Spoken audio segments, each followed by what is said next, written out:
Hey, what is going on everybody, and welcome back to the C Programming with Windows API series. In the previous tutorial or video, we talked about memory management, how to allocate, manipulate, or change the size of an existing block of memory.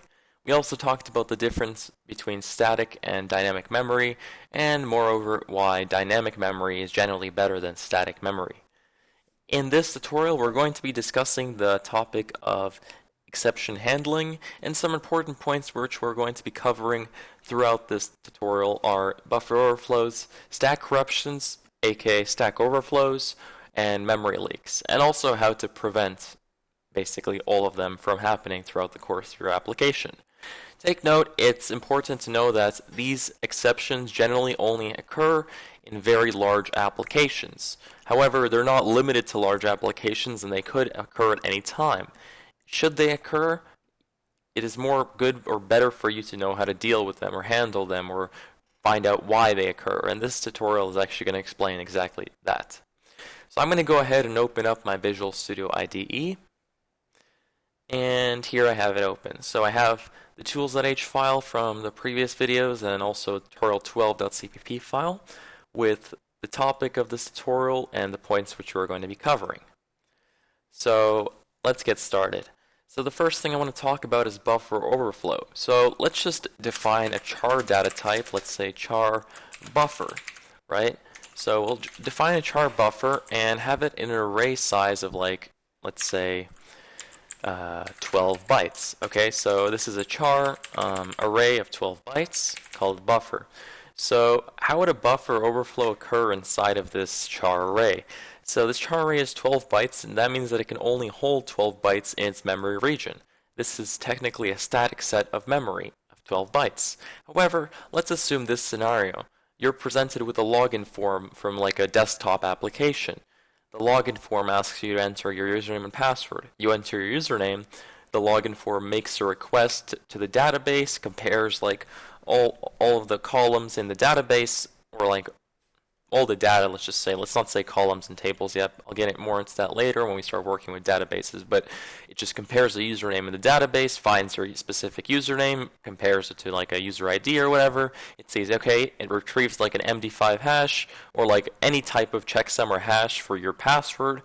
It compares the hash password in the database versus the hash password that you enter inside the input box. But hold on, wait. Once you enter data inside the input box, let's assume that this specific input box, now this is only an example, and this could happen in any case during the whole application, but let's say this input box specifically can only store like 12 characters, as I just said here, and you just happen to enter like 14 or 15 characters. These characters won't be able to be stored inside the buffer, and hence a runtime error would occur, which in turn would say this application, whatever application.exe, has stopped working. You're thinking, what the hell just happened? Well, what happened on the inside is that the input form, once you clicked login, you inputted a buffer that was too large for it to store inside of the array, or how many ever bytes they allocated to it. So it couldn't store those bytes, and therefore an error occurred. So let's just make a live demonstration of this in real time. So let's just say we define a void function called login page. Okay, this function takes no parameters. And simply, or rather,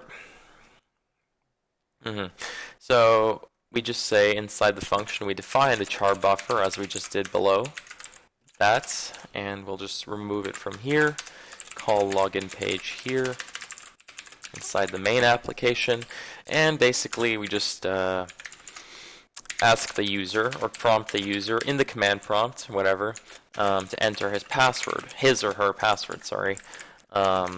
And then followed by a scanf s, where we ask the user for the buffer, so for his password. And we store the password inside the buffer variable or array.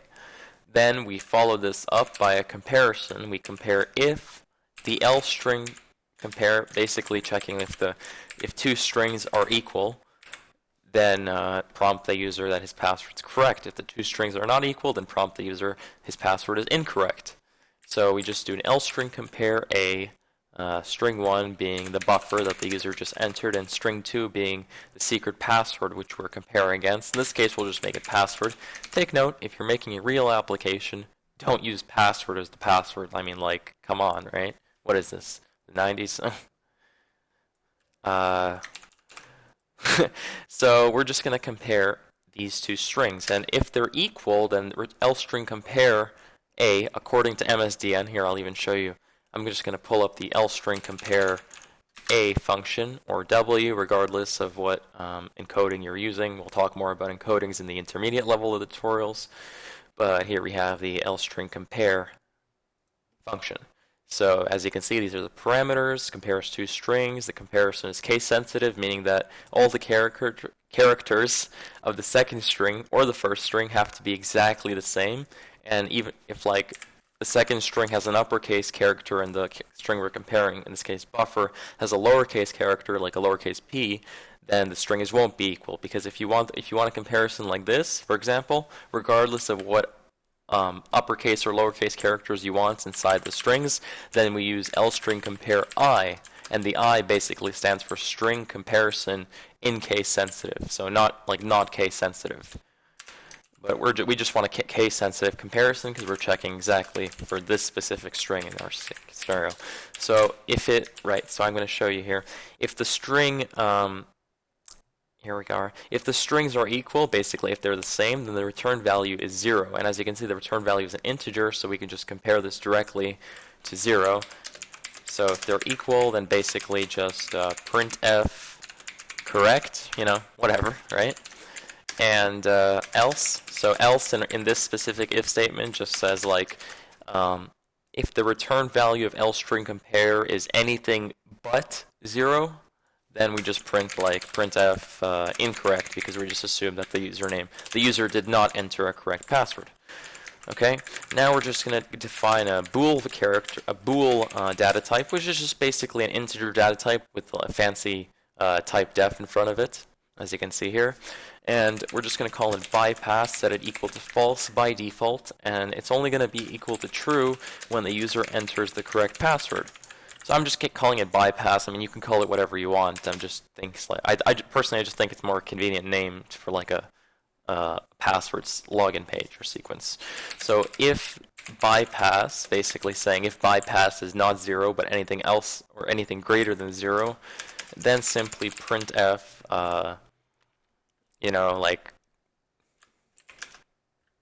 permission granted or something, whatever you want, it doesn't matter. I'm just showing you this as an example. So I'm going to zoom out here for you. And so this is the function that we just wrote. Now what I'm going to do is I'm going to run the function. Okay. So it prompts us to enter a password. Let's just enter password and see what happens. So we enter password. It says it compares the two strings. They were correct. This is the same as this one right here. It outputs correct, and then it outputs permission granted because bypass was equal to true. Okay, so now let's enter, like, for example, let's run it again. Let's set a breakpoint on... let's set a breakpoint, or regardless, it doesn't even matter where we set the breakpoint. Right now, I'm going to basically enter more characters than the buffer can store, like something along the lines of this. Okay, it didn't have to be 6s, I know some people don't like constant 6s in sequence, so let's just make a GG, whatever. So this is more than 12 characters, so when I run this, it's going to hit a stack around the variable buffer was corrupted in the debugger, so it's a runtime error, and basically this is actually showing a buffer overflow has occurred. Basically at the end of this function, it's saying that basically it occurred inside of buffer because buffer could not store all these characters. So what does that tell you? If you're going to have an input form or a form of any kind, make sure that your array is well, preferably, as I said before, I prefer that you use dynamic allocation compared to static allocation. In this case, our static memory set was 12 bytes. So I prefer that you use like a runtime allocator. So like basically, you can do it something along these lines. You can, let's say, dynamically allocate buffer, say, okay, I'm going to make this a pchar now because I'm going to be allocating a pointer, and then cast as a char pointer, and then local alloc, L pointer. So just set it as like 1024 characters, In this scenario, since this value is dynamically allocated, even if this, and it's also a pointer, even if the buffer that the user enters is greater than 1024 characters, sorry, then the actual program will not crash. However, if you have a specific limit on the amount of characters that the user can enter in this case, like let's say if it's more than 1024, the user enters a password that's like 1025 characters, then you can, just do like a buffer. You can put it kind of like inside a while loop and have it like go over and over and over again until like the buffer is big enough to store the input from the user. Just, buffer. Oops, I was supposed to type realloc here. So just reallocate it to like basically, 1024 plus like the size of, like the L string length of the previous buffer input by the user. So just pass the lmem movable flags, local mem movable, and yeah. So I prefer personally use a dynamically allocated array. Never use a static array for something where you're not aware of how big the input size will be.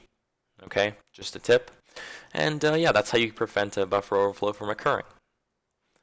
So let's move on to the next topic. I'm just going to remove that function here. And we're talking about stack corruption and stack overflow now. So basically, what is stack corruption and stack overflow? Basically, we have something in our application or inside the IDE, inside the compiler, known as the stack. And what a stack is it's the amount of, it's basically every function that's called in order throughout your application. So basically, the main function is called in your application. It's added to like, you can kind of consider the stack like a treasure trove. Yeah? No? Maybe. So like, or like a box. Like basically, you put items into the box. The first item that you add in is now the last item, and the next item that you add in is now the item after the item that was previously added in, and so on. It kind of keeps stacking on each other until it reaches the last item, and then the box closes, and you wrap the box or whatever, ship it off. So basically, in the case of the stack in our application right now, the first function inside the stack is main, okay? And then the second function is login page, and then the third function is, well, tools wait, and then the fourth function is system command because it's inside of tools wait, and then it just returns 1. So then the box closes and whatever, we're done, the application. Basically, the stack is a list of every function that was executed in a specific order throughout the course of your application. However, take note, there's no such thing as boxes of infinite size. Boxes are made according to a pre-defined size. Like the manufacturer of the box or whoever made the box, they're not going to make a box that's just gigantic and just ship it out and let who the hell they want to fill it. Even if they do that, what if the person just happens to have more items than the box can store?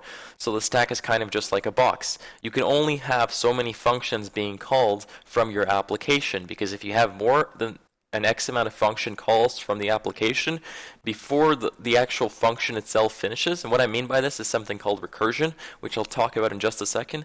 But if you have more functions in one function call before it actually exits, then you're going to have something called a stack corruption or a stack overflow, because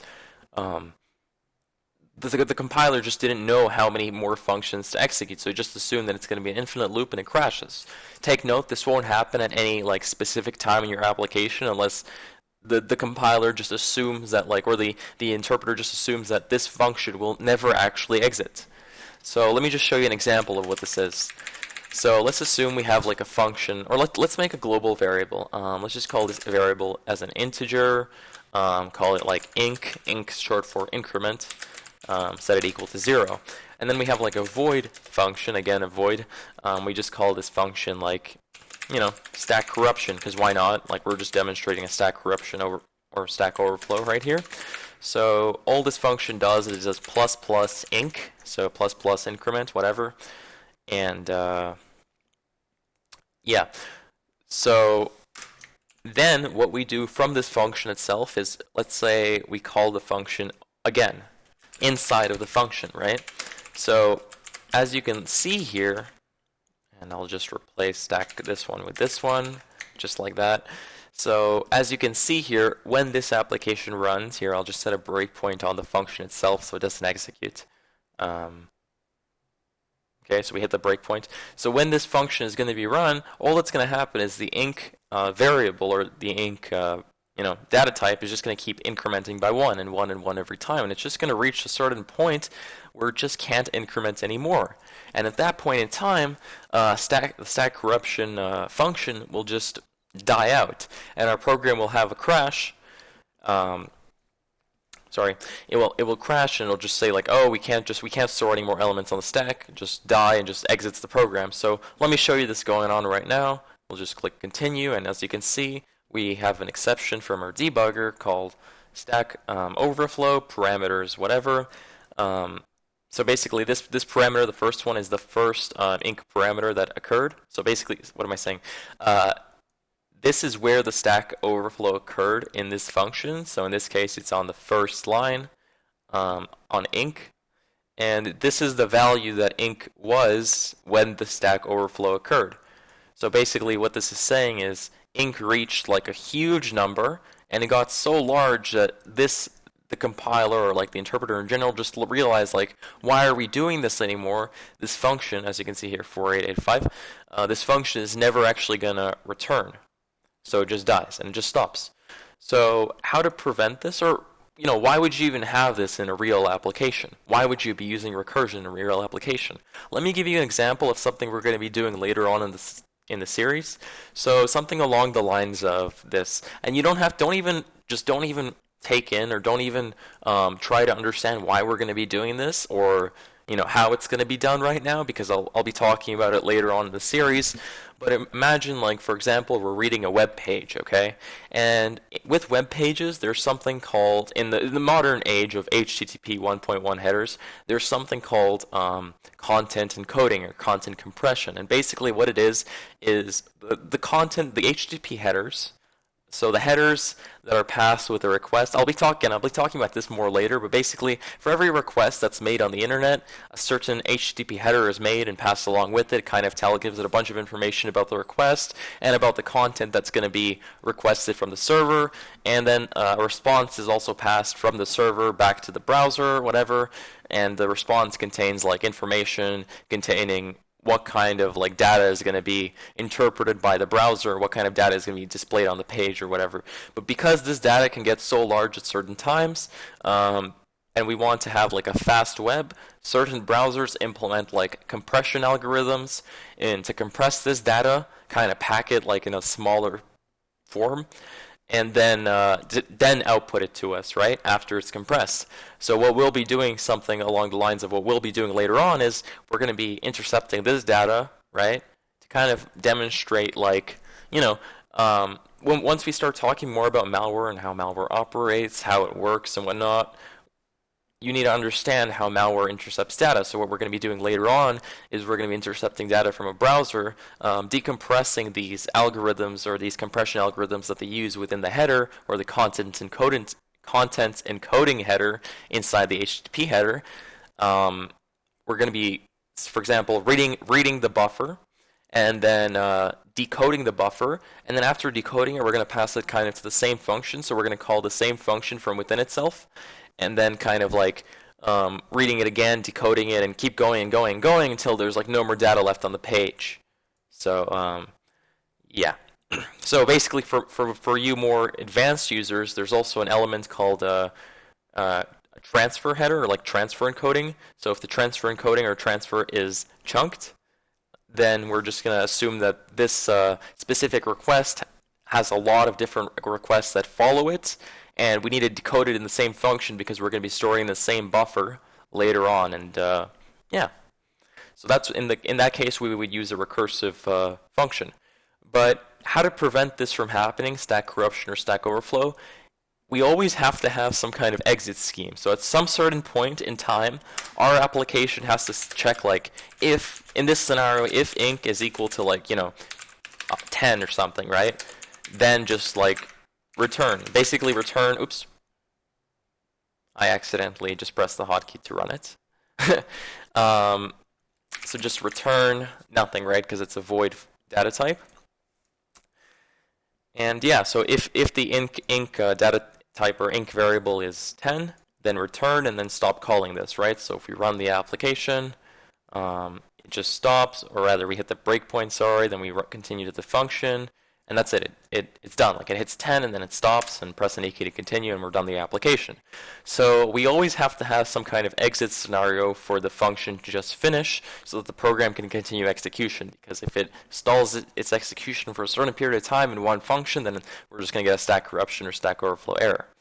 And let me explain to you another point where we can have like a stack corruption or stack overflow in this scenario occur.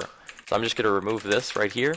So another scenario where we can have it occur is if, let's assume we have like a char buffer, okay? And we allocate this buffer to be something extremely large. Like for example, let's allocate 10 million bytes in this buffer. So 10, 1, 2, 3, 1, 2, oops, 3, whatever. So we'll just put something really large, like a really large number. So the thing is, when we allocate an array, we can only have the array be up to a certain point of bytes until like it just becomes too large for the compiler to store. It just doesn't want to allocate any more bytes or resources at compile time to store inside this one array because it just wants to get on with the rest of the program and it gets too tired, right? So we would actually have something like a stack overflow occur because the buffer just is too large for us to allocate at compile time. So the program would also crash if we have something along the lines of this. So if we run the application, right, we hit the breakpoint and it sees, okay, so char buffer, right, stack overflow occurs, right, boom, and it wasn't able to allocate more than this many bytes to the char buffer. And we're just presented with this checkstack.asm or .assembly file, which just has like x86 assembly code that just compares the buffer in that char data type to a certain size. And if that's greater than that size, then well, we're going to hit an error because it just can't store that much memory inside a char array. Okay, so the solution to this, like this is right now, I think, was it 10 million? 10 million. Okay, this is much bigger than 10 million, but even with 10 million, we would still hit the same kind of error, as you can see, because it's just too large again. Like, honestly, you'll never actually use like an array. Like, if you're using an array, never use more than 1024 bytes, because I mean, like, come on, why not just like statically or rather dynamically allocate a char pointer and just store it there, right? So we can also just do something like pchar, buffer equals char, same thing, like locally allocating it, right?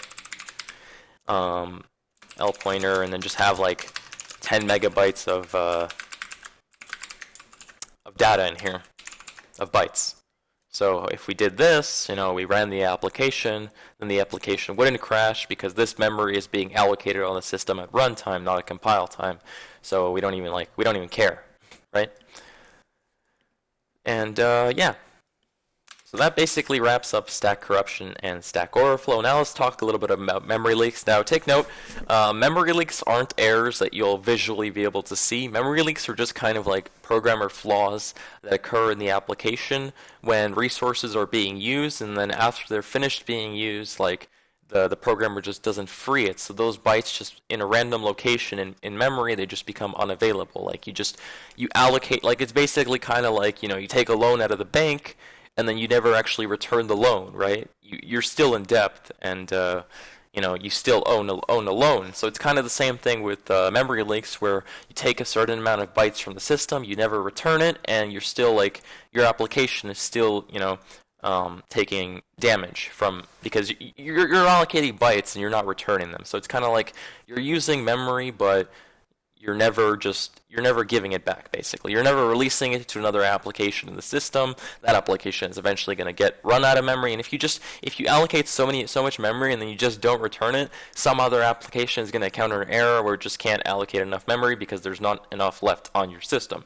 So you get something like a memory leak, and these memory leaks aren't actually visible.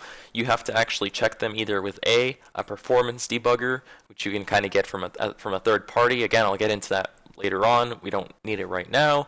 Or you can just look through your application, look specifically where you allocate memory, and kind of just, free the memory after you're done using it. Like, it's very simple. Like, all you do is, you allocate a buffer again, like whatever, char, typecast, local alloc, L pointer, like of 100 bytes, right? So whatever, you do something with the byte, like you copy memory to it, right? You copy like hello, right, to the buffer. It's like 5 bytes long, whatever. You're finished using this buffer, and then you just do a local free buffer, and now this memory is freed back to the system. Like, it's as easy as that. So this is, if you don't free it, however, and your application just runs, sure, fine, like everything would work just smoothly, the application would exit. But now these 100 bytes are just taken away from some other application on your system which wants to use them, and there you go, you have like a memory leak in your application. And yeah, so that actually just wraps up everything I wanted to talk about with exception handling. We'll get more into how you can actually handle the exception at runtime later on in the series. But again, for now, that's all I wanted to talk about. So again, if you liked the video or if you learned something new, feel free to leave a thumbs up. If you have any questions or if you have something to say, leave a comment down below. And yeah, that's everything for this tutorial. Thank you for watching, and stay tuned for the next one. See ya.